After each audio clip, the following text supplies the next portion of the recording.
اعوذ باللہ من الشیطان الرجیم بسم اللہ الرحمن الرحیم۔ نقصان کی صورت میں نعم البدل کا حصول۔ سیدہ ام سلمہ رضی اللہ تعالی عنہ بیان کرتی ہیں کہ رسول اللہ صلی اللہ علیہ وآلہ وسلم نے فرمایا، جب کسی شخص پر کوئی مصیبت آ جائے تو وہ انا للہ و انا الیہ راجعون کہے اور پھر یہ دعا پڑھے، اللہم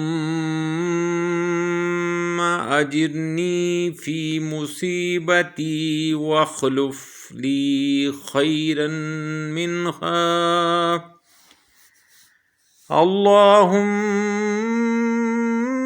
اجرنی فی مصیبتی واخلف لی خیرا منہا، اللہم اجرنی فی مصیبتی واخلف لی خیرا منہا۔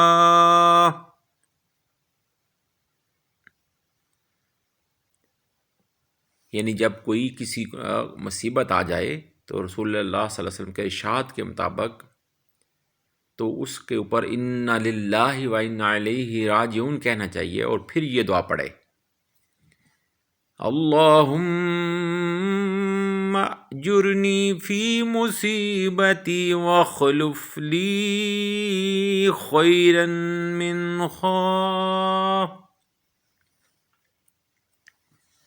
ترجمہ: اے اللہ، میری اس مصیبت میں مجھے اجر سے نواز اور مجھے اس سے بہتر اس کا عوض عطا فرما۔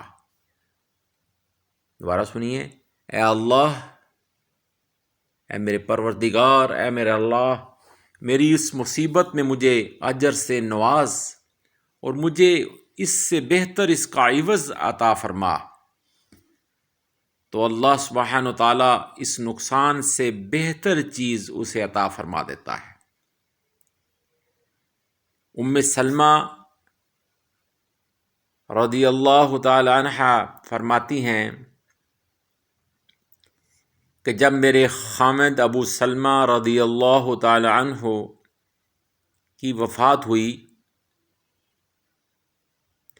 تو میں نے سوچا کہ ابو سلمہ رضی اللہ تعالی عنہ سے بہتر خامد بلا مجھے کون مل سکتا ہے، یعنی کہ وہ اپنے خامد سے اس قدر مطمئن تھی اور ان کی تعریف کر رہی تھی۔